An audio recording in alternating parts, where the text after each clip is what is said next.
Good morning students, आप सभी विद्यार्थियों का हिंदी कक्षा में स्वागत है। बच्चों, इसके पहले हमने पार्ट 2 सच्चा शेर भाग 1 कहानी में हमने बादशाह औरंगज़ेब द्वारा दिए गए चुनौती को यशवंत सिंह ने स्वीकार किया था। और यशवंत सिंह जब अपने घर पर आकर इस वाक़या को दोहराते हैं, इस घटना को दोहराते हैं, तो उनकी पत्नी क्या कहती है, आइए भाग 2 में कहानी को पूर्ण करते हैं। उनकी पत्नी जब यह सुनती है कि यशवंत सिंह अपने पुत्र पृथ्वी सिंह को शेर से लड़वाने की इच्छा जाहिर करते हैं, तो यह सुनते ही उनकी पत्नी बोल पड़ती है कि ये क्या कह रहे हैं, अपने मासूम पुत्र को खूनी शेर से लड़वाएंगे? नहीं नहीं, मैं ऐसा हरगिज़ नहीं होने दूंगी। यशवंत सिंह की पत्नी, जो कि एक माँ है, माँ हमेशा अपने पुत्र के लिए चिंतित होती है, और जब यह बात सुनती हैं कि खूनी शेर से उनका पुत्र लड़ने वाला है, तो और चिंतित हो जाती हैं और अपने पति से कहती हैं कि आप क्या कह रहे हैं, अपने मासूम पुत्र को खूनी शेर से लड़वाएंगे? मैं ऐसा हरगिज़ नहीं होने दूंगी। तो क्या तुम चाहती हो कि भरे दरबार में मेरा अपमान हो? यशवंत सिंह कहते हैं कि क्या तुम चाहती हो कि भरे दरबार में मेरा अपमान हो, मैं अपने वचन को तोड़ दूं? पृथ्वी सिंह कहते हैं, नहीं पिताजी, ऐसा नहीं हो सकता।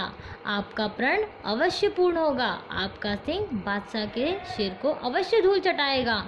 यह मेरा वचन है। पृथ्वी सिंह अपने पिता से इस तरह से उनके वचन को पूर्ण करने की बात करते हैं। लेकिन बेटा, माँ ने कुछ कहना चाहा। सभी विद्यार्थी पेज नंबर 16 पर आ जाइए।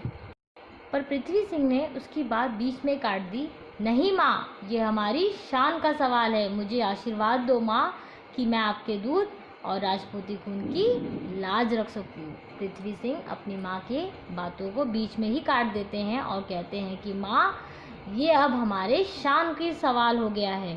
अब मुझे आशीर्वाद दो कि मैं आपके दूध और राजपूती खून की लाज रख सकूँ। माँ विजयी भव वत्स का आशीर्वाद देते हुए अपने बेटे को गले से लगा लेती है और मन ही मन पृथ्वी सिंह को हजारों दुआएं देती हैं। अगले दिन दरबार में अच्छी खासी भीड़ थी। दूर दूर से लोग शेर और सिंह का मुकाबला देखने के लिए आए हुए थे। बादशाह के आने पर यशवंत सिंह ने अपने पुत्र को आगे करते हुए कहा, शहंशाह आलम, ये रहा मेरा सिंह, आप मुकाबले का प्रबंध कीजिए। अगले दिन मुकाबले के लिए अच्छी खासी भीड़ जमा हो जाती है। दरबार में दूर दूर से लोग शेर और पृथ्वी सिंह का मुकाबला देखने के लिए आए हुए होते हैं।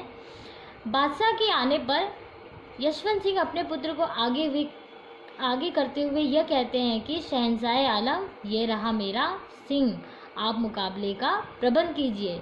पृथ्वी सिंह को देखते हुए औरंगजेब आश्चर्य से बोले, यह तो अभी बहुत छोटा है। यशवंत सिंह, तुम पागल तो नहीं हो गए हो जो इस बच्चे को मौत के मुंह में धकेल रहे हो? पृथ्वी सिंह को औरंगजेब देखते हुए कहते हैं कि यह तो अभी बहुत छोटा है। यशवंत सिंह, तुम पागल तो नहीं हो गए जो इस छोटे से मासूम बच्चे को मौत के मुंह में धकेल रहे हो? यशवंत सिंह गर्व से अपना सीना फुलाते हुए कहते हैं, आप यकीन रखिए, ये राजपूत का बेटा है और राजपूत के बेटे किसी शेर से कम नहीं होते। ठीक है, मुकाबला शुरू किया जाए। औरंगजेब ने इजाज़त दे दी, आज्ञा दे दी मुकाबले के लिए। कुछ ही क्षणों में दरबार में शेर हाजिर कर दिया गया। पिंजरे का दरवाज़ा खोल दिया गया। शेर ने पृथ्वी सिंह पर उपेक्षा भरी एक नज़र डाली और एक जोरदार दहाड़ के साथ पृथ्वी सिंह पर टूट पड़ा। तो क्या होता है बच्चों, मुकाबला शुरू होता है और क्या होता है, शेर का पिंजरा खोल दिया जाता है और जो शेर होता है वह दहाड़ कर पृथ्वी सिंह पर टूट पड़ता है। पृथ्वी सिंह तो पहले से तैयार था, वह तुरंत बाईं ओर झुक गया। पृथ्वी सिंह शेर के वार के लिए पहले से तैयार था, इसलिए वह बाईं ओर झुक गया और शेर का वार खाली चला गया। अब उसका पारा चढ़ गया। किसका पारा चढ़ गया? शेर का। शेर का वार खाली चला जाने से क्या हो जाता है, उसका पारा चढ़ जाता है। वह दोबारा पृथ्वी सिंह पर झपटा। इस बार पृथ्वी सिंह ने शेर को अपने हाथों पर रोक लिया, लेकिन शेर का वजन काफ़ी ज़्यादा था, वह ज़मीन पर गिर पड़ा। शेर का वजन ज़्यादा होने पर क्या होता है, पृथ्वी सिंह जमीन पर गिर पड़ते हैं। शेर का पंजा उसके दाएं गाल पर लगा और वहां से खून की धार फूट पड़ी। शेर का जो पंजा होता है वह पृथ्वी सिंह के गाल पर लग जाता है और वहां से खून की धार फूट पड़ती है। लोगों की सांसें थम गई। पृथ्वी सिंह ने उठकर अपने दोनों हाथों से शेर के जबड़े को पकड़ लिए और पूरी ताकत लगाकर उन्हें चीर दिया। क्या किया पृथ्वी सिंह ने, जब उन पर शेर टूट पड़ता है और वह नीचे गिर पड़ते हैं तो उनके चेहरे पर क्या हो जाता है, खून बहने लगता है और लोगों की यह मुकाबला देखते ही उनकी सांसें ऊपर नीचे होने लगती है। और पृथ्वी सिंह उठकर अपने दोनों हाथों से शेर के जबड़े को पकड़ लिए और पूरी ताकत से लगाकर उन्हें चीर दिया। शेर बुरी तरह से करा उठा, लेकिन शेर ने भी हार नहीं मानी थी। उसने अपने पंजों को जमाया और पृथ्वी सिंह पर धावा बोल दिया, पर वह सावधानी से एक ओर हट गया। उसने फुर्ती से शेर के पिछले पंजे को खुद हाथों से जकड़ लिया। शेर ने बहुत कोशिश की, लेकिन वह खुद को छुड़ा नहीं सका। देखते ही देखते शेर की दोनों जांघें बीच में से दो भागों में बट गई। सारा दरबार तालियों से गूंज उठा। मुकाबले में क्या होता है बच्चों, जो पृथ्वी सिंह होते हैं वह क्या करते हैं, शेर के दोनों जांघों को बीच से दो भागों में बांट देते हैं और इस तरह से शेर क्या हो जाता है, वह मर जाता है। सारा दरबार तालियों से क्या होता है, गूंज उठता है। यह अद्भुतपूर्व दृश्य था। यशवंत सिंह ने लगभग दौड़ते हुए अपने सिंह को बाहों में भींच लिया, बाहों में कस लिया। वह बोला, आज तुमने साबित कर दिया बेटे कि राजपूत अपने नाम के आगे यूं ही सिंह नहीं लगाते, विवादों में सिंह होते हैं। यशवंत सिंह कहते हैं कि आज तुमने साबित कर दिया बेटे कि राजपूत अपने आगे यूं ही सिंह नहीं लगाते, वे वास्तव में सिंह होते हैं।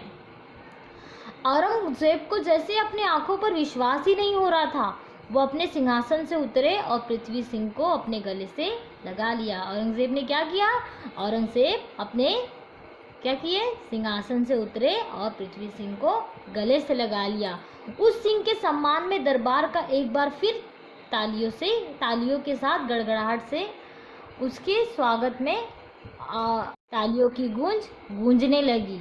इस तरह से बच्चों, पृथ्वी सिंह ने अपने बहादुरी का परिचय देते हुए, राजपूत अपनी बहादुरी के लिए वैसे ही जाने जाते हैं और उन्होंने, पृथ्वी सिंह ने क्या किया था, अपने पिता के वचन को पूर्ण किया था। बच्चों, सच्चाई पर यह आधारित कहानी जोधपुर का वीर पृथ्वी सिंह आज भी इतिहास में इनकी वीरता की गाथा गाई जाती है। इस तरह से पृथ्वी सिंह ने अपनी वीरता का परिचय सच्चा शेर कहानी में दिया है।